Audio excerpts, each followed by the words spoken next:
ሰላም ጤና ይስጥልን እንደምናው አምሽታችኋል ውድ ተመልካቾቻችን ከአባይ ቴሌቪዥን የሚተላለፍላችሁ የዕለተ ሐሙስ መስከረም 22 2018 አውደ ዜና ተጀምሯል። በምሽቱ የዜና ወጃችን በርካታ ዘገባዎችን ወደ እናንተ እናደርሳለን። የቢዝነስና የምጣኔ ሀብት ዘገባችንም ሰዓቱን ጠብቆ ይቀርባል። ዜናውን እየመራው ዳሩ ሰላም ተሾመ ከናንተ ጋር ቆይታ አደርጋለሁ። አብራችሁን ቆዩ። በመጀመሪያው ክፍለ ጊዜ የመረጃ ጥንቅራችን በሶማሌ ክልል የኦጋዴን ፈሳሽ የተፈጥሮ ጋዝ ፕሮጀክት የመጀመሪያ ዙር ሲመረቅ የነዳጅ ማጣሪያና የማዳበሪያ ፋብሪካዎች ግንባታ መጀመሩን የኢፌዴሪ ሲቪል ሰርቪስ ኮሚሽን ከመስከረም ወር ጀምሮ ተግባራዊ የሚደረገውን የደሞዝ ጭማሪ ስኬል ይፋ ማድረጉን እንዲሁም ሱዳን በህዳሴ ግድብ ዙሪያ ከኢትዮጵያና ግብጽ ጋር እስካሁን ያደረኳቸውን ስምምነቶች በዝርዝር እገመግማለሁ ማለቷን ጨምሮ ሌሎች ጉዳዮችን ወደ እናንተ እናደርሳለን። አብራችሁን ቆዩ። በሶማሌ ክልል የኦጋዴን ፈሳሽ የተፈጥሮ ጋዝ ፕሮጀክት የመጀመሪያ ዙር ሲመረቅ የነዳጅ ማጣሪያና የማዳበሪያ ፋብሪካዎች ግንባታ መጀመሩ ተገለጸ። ጠቅላይ ሚኒስትር ዶክተር አብይ አህመድ ዛሬ ሐሙስ መስከረም 22 2018 ዓ.ም ከሶማሌ ክልል መዲና ጅግጅጋ ከተማ በቪዲዮ ባስተላለፉት መልእክት ላይ የኮሪደር ልማትን ለማጣጣል የሚሞክሩ ያሏቸውን ሀገራትና ቡድኖች አጣጥለዋል። ከቪዲዮ መልእክት በኋላ ደግሞ ጠቅላይ ሚኒስትር አብይ አህመድ በሶማሌ ክልል ካሉ በአመት 111 ሚሊዮን ሊትር ማምረት የሚችለውን የኦጋዴን ፈሳሽ የተፈጥሮ ጋዝ ፕሮጀክት የመጀመሪያ ዙር መርቀናል ሲሉ ባረጋሩት መረጃ እንዲሁም በአመት 1.33 ቢሊዮን ሊትር የማምረት አቅም የሚኖረውን ሁለተኛውን ዙር አስጀምረናል ብለዋል። ይህ ፕሮጀክት ከፈሳሽ ተፈጥሮ ጋዝ ምርት ባሻገር በኃይል ማመንጫ ዘርፍም 1000 ሜጋዋት የማመንጨት አቅም በመያዝ ከፍተኛ አስተዋጽኦ ይኖረዋል ያሉት ጠቅላይ ሚኒስትሩ ከሁሉም በላይ ፕሮጀክቱ የጋዝ ማምረቻ ብቻ አይደለም፣ ለማዳበሪያ ማምረቻ ወሳኝ የሆነውን ግብአት በማቅረብ ለምግብ ሉዓላዊነት ጥረታችን የማዕዘን ድንጋይ ሆኖ ያገለግላል ብለዋል። ዛሬ በሶማሌ ክልል የጀመርናቸው ከተያያዥ መሰረተ ልማቶች ግንባታ ጋር በአጠቃላይ ወደ 10 ቢሊዮን ዶላር ዋጋ ያላቸው ሜጋ ፕሮጀክቶች በተገቢው ክትትል እስከ መጠናቀቂያቸው ይደርሳሉ ሲሉ ማክለዋል። ከምረቃው አስቀድሞ የነዳጅ ማጣሪያና የማዳበሪያ ፋብሪካዎች ግንባታ መጀመሩን የሚጠቁመው የጠቅላይ ሚኒስትሩ መረጃ ለኢትዮጵያን የሚያኮራ ሁነት ሲሉ በገለጹት ጽሑፋቸው የኢትዮጵያ ኢንቨስትመንት ሆልዲንግስ ከዳንጎቴ ግሩፕ ጋር በመተባበር የሚገነባው የዩሪያ ማዳበሪያ ፋብሪካና በጎልደን ኮንኮርድ ግሩፕ የሚገነባው የጎዴ ነዳጅ ማጣሪያ ፋብሪካ መሰረት አስቀምጠናል ብለዋል። የጎዴ ነዳጅ ማጣሪያ ከሂላል የነዳጅ ስፍራ ድፍድፍ ነዳጅ በማውጣት በማጣራትና በማጠራቀም በአመት 3.5 ሚሊዮን ቶን የማምረት አቅም አለው ያሉት ጠቅላይ ሚኒስትር ዶክተር አብይ አህመድ በሌላ በኩልም የማዳበሪያ ፋብሪካው ከካሉብ የጋዝ ስፍራ በማውጣትና 108 ኪሎ ሜትር የማጓጓዣ ቱቦ በመጠቀም በአመት 3 ሚሊዮን ቶን አምርቶ ያቀርባል ሲሉ ማስፈራዋል። የኢፌዴሪ ሲቪል ሰርቪስ ኮሚሽን ከመስከረም ወር ጀምሮ ተግባራዊ የሚደረገውን የደሞዝ ጭማሪ ስኬል ይፋ አደረገ። ከመስከረም ወር ጀምሮ ተግባራዊ የሚደረገውን አዲሱን የመንግስት ሰራተኞችን የደሞዝ ስኬል የኢፌዴሪ ሲቪል ሰርቪስ ኮሚሽን ዛሬ መስከረም 22 2018 ይፋ አድርጓል። ኮሚሽኑ አዲሱን የመንግስት ሰራተኞች የደሞዝ ስኬል ሰንጠረዥ ከነርከኑ ከነባሩ የደሞዝ ስኬል ጋር በማነጻጸር በማህበራዊ የትስስር ገጹ ላይ አስፍሯል። በዚህም የመነሻ ደሞዝ ከ4760 ወደ 6000 ብር ከፍ ማድረጉን በድጋሚ የተገለጸ ሲሆን በደረጃ 1 ውስጥ ጣሪያው ደሞዝ 7301 ብር መሆኑን ተገልጿል። ከፍተኛው ደሞዝ ከ21491 ወደ 39000 ከፍ ብሏል። 22 ደረጃዎች ወይም መደቦችን ያካተተው ይህ የሲቪል ሰርቪስ የደሞዝ ስኬል በእያንዳንዱ ደረጃ ውስጥ ደግሞ ከመነሻ ጣሪያ ውጪ 9 እርከኖችም አሉት። ሱዳን በህዳሴ ግድብ ዙሪያ ከኢትዮጵያና ግብጽ ጋር እስካሁን ያደረኳቸውን ስምምነቶች በዝርዝር እገመግማለሁ አለች። የሱዳን ጠቅላይ ሚኒስትር ካሚል ኢድሪስ ሀገራቸው ከኢትዮጵያና ከግብጽ ጋር በህዳሴ ግድብ ዙሪያ እስካሁን ያደረገቻቸውን ስምምነቶች በዝርዝር እንደምትገመግመው እንደሆነ አስታውቀዋል።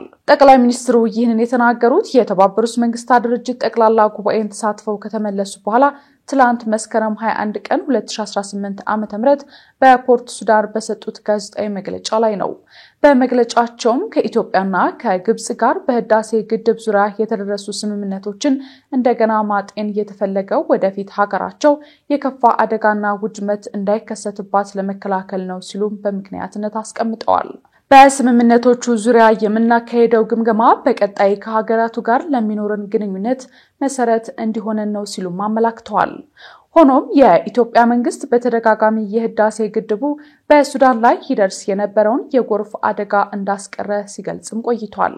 የኢትዮጵያ የውሃና ኢነርጂ ሚኒስትሩ ዶክተር ሀብታሙ ኢተፋ ከሰሞኑ ለዶቼ ቬለ በሰጡት አስተያየት ህዳሴውን ስንገነባ በነበርንበት ሰዓት ግብጽና ሱዳንን ምንም ነገር አልጎዳናቸውም፣ ይልቅ ትርፍ ነው ያገኙት ያሉ ሲሆን ሱዳን ውስጥ ክረምት ላይ በየዓመቱ በጣም ብዙ ሀብት የሚወድምበት፣ ብዙ ህይወት የሚጎዳበት፣ ብዙ አደጋ ይደርስበት የነበረው የጎርፍ አደጋ ባለፉት 2-3 ዓመታት አልሰማንም። በዚህም ሱዳናውያንን ግድቡን ገንብተን ከአደጋ መታደግ ችለናል ብለዋል።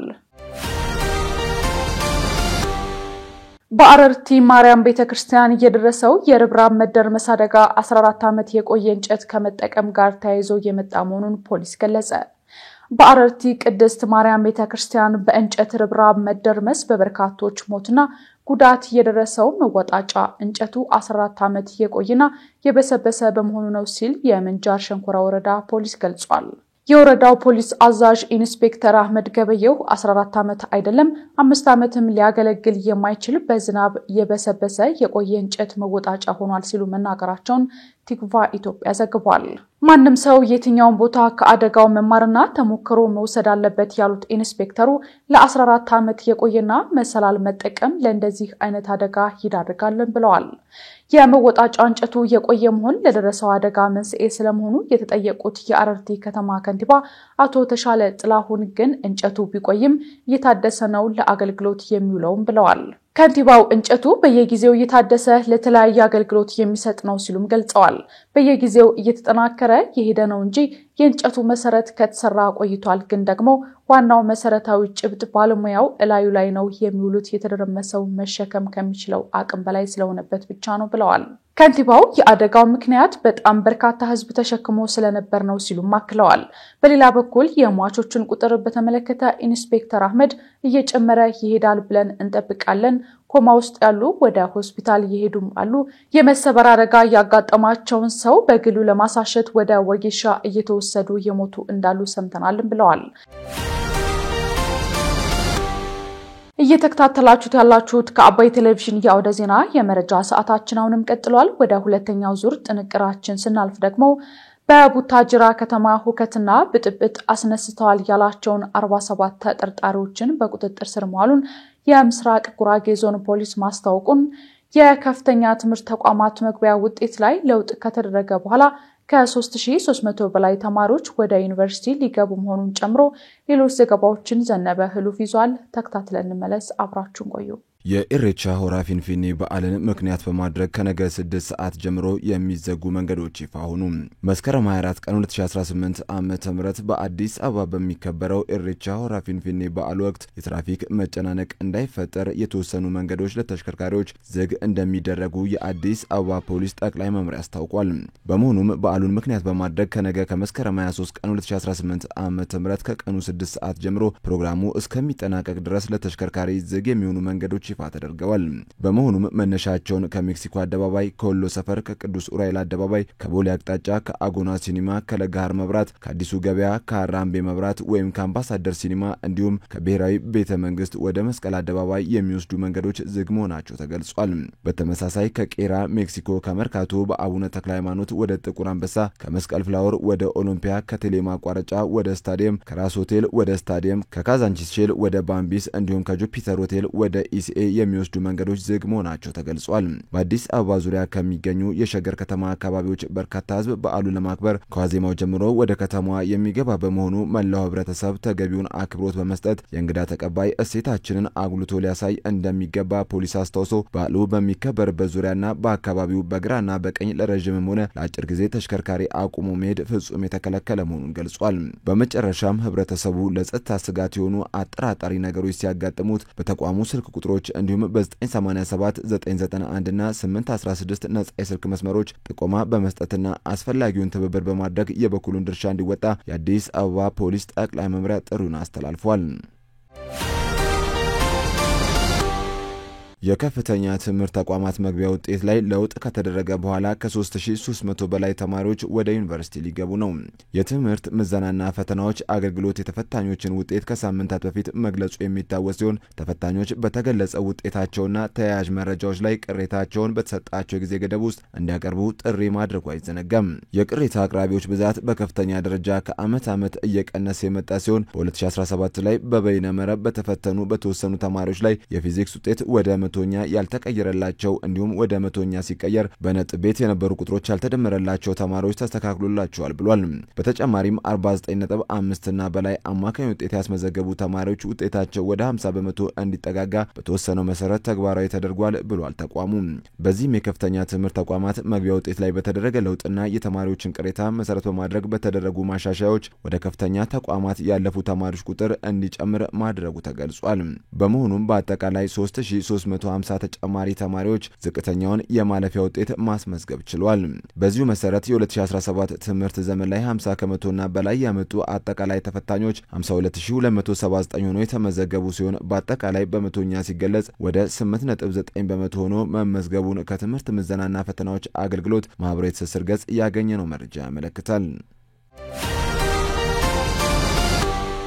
በቡታጅራ ከተማ ሁከትና ብጥብጥ አስነስተዋል ያላቸውን 43 ተጠርጣሪዎች በቁጥጥር ስር መዋሉን የምስራቅ ጉራጌ ዞን ፖሊስ አስታወቀ።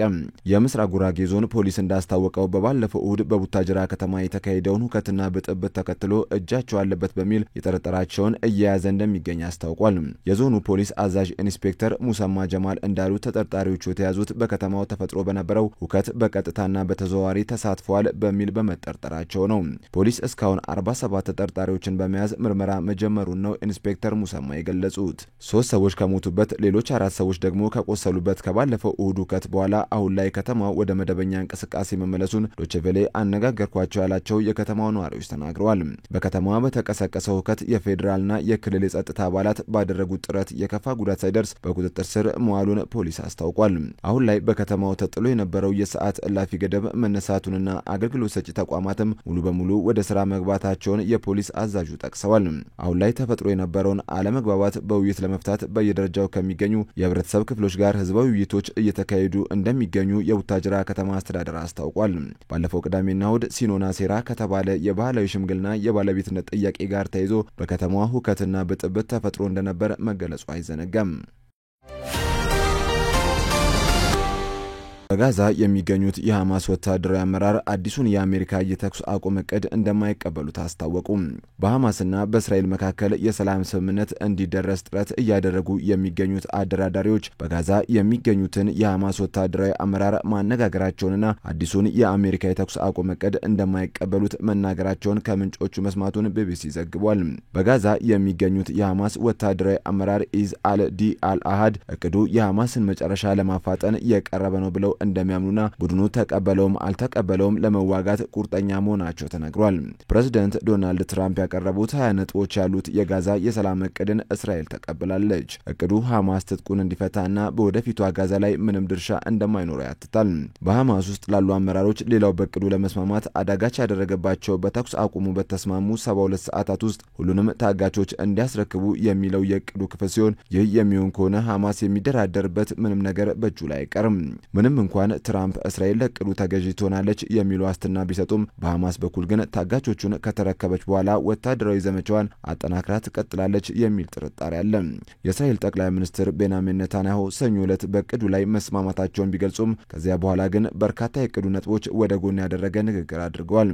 በኤክስ ገጻቸው ላይ ባጋሩት የቪዲዮ መልእክት ላይ የእስራኤል ጦር በጋዛ የተወሰነ ክፍል ውስጥ እንደሚቆይና አገራቸው በኃይልም ቢሆን የፍልስጤም ሀገርነትን እንደምትቃወም ተናግረዋል። ከአባይ ቴሌቪዥን የምሽት ዘገባዎች እንደቀጠሉ ናቸው። ውድ ተመልካቾቻችን አሁን ደግሞ የቢዝነስና ምጣኔ ሀብት ጉዳዮች የሚቀርቡበት ሳለ ደርሰናል። መረጃዎቹን ራቢያ ከድር ይዛለች። አሁንም በድጋሚ አብራችሁን ቆዩ።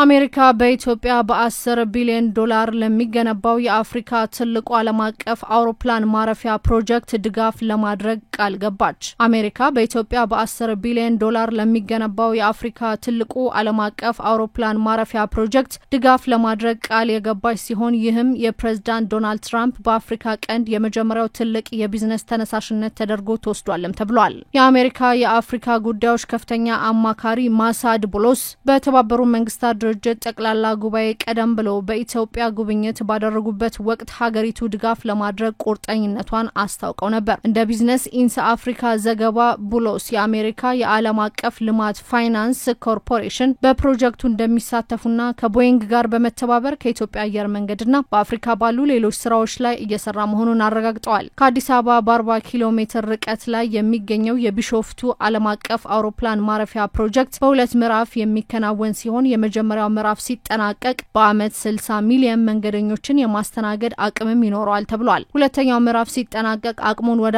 110 ሚሊዮን መንገደኞች ወደ ማስተናገድ ከፍ የሚል ሲሆን በአመት 3.73 ሚሊዮን ቶን ጭነት የሚያጓጉዝ እንደሚሆንም ይጠበቃል። በ34 ስኩዌር ኪሎ ሜትር ላይ የሚያርፈው የቢሾፍቱ ዓለም አቀፍ አውሮፕላን ማረፊያ ግንባታው ሲጠናቀቅ በመጠንም ሆነ በማስተናገድ አቅም የጆሃንስበርጉን የኦአር ታምቦ ዓለም አቀፍ አውሮፕላን ማረፊያን በመብለጥ በአፍሪካ ትልቁ የአውሮፕላን ማረፊያ ይሆናልም ተብሏል። ግንባታው በ5 ዓመታት ውስጥ ተጠናቆ በ2023 ዓለም አቀፍ የበረራ አገልግሎት እንደሚጀምርም ይገለጻል።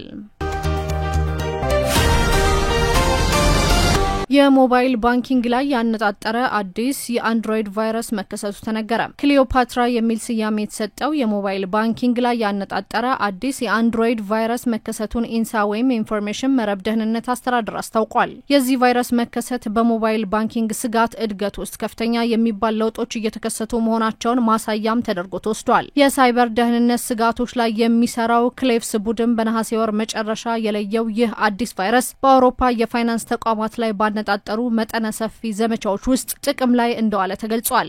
ክሊዮፓትራ የተራቀቀ የባንክ ትሮጃን ቫይረስ የመረጃ መንታፊዎች በርቀት ሆነው የተደበቀ ምናባዊ ኔትወርክ ስርዓትን በመጠቀም ለጥቃት ሰለባ የሆኑ መሳሪያዎችን መቆጣጠር የሚያስችላቸው መሆኑም ተነግሯል። ይህ አጥፊ ሶፍትዌር ከገሃዱ ዓለም የማጭበርበር ሙከራዎች ጋር ቁርኝነት የፈጠረ ሲሆን ለጥቃት ኢላማ የተደረጉ አካላት መሳሪያዎቻቸው ቻርጅ ሲያደርጉ እንዲሁም ብዙም ክትትል አይደረግበትም ብለው በሚያስቡበት ምሽት ላይ ጥቃት በጥንቃቄ እንደሚሰነዘር ታውቋል። የደህንነት ባለሙያዎች ቫይረሱ ለወደፊት የዘርፉ ስጋቶች ማሳያ ሆኖ ሊያገለግል እንደሚችል ያስጠነቀቁ ሲሆን ይህም የፋይናንስ ተቋማት ላይ ያለውን የስጋት ደረጃ ከፍ እንደሚያደርገውም ተጠቁሟል። የቫይረሱ መከሰት ለፋይናንሻል ተቋማትና ጸረ ማጭበርበር ቡድኖች ከስታቲክ ትንታኔ በላይ የሆኑ ስራዎች እንደሚጠበቅባቸው ያሳየና በመጠቀሚያ መሳሪያቸው ላይ የሚከሰቱ የባህሪ ለውጦች ላይ ክትትል ማድረግ እንዲሁም የስጋት ማሳወቂያ መፍትሄዎችን መተግበር ወሳኝ መሆኑም ተገልጿል።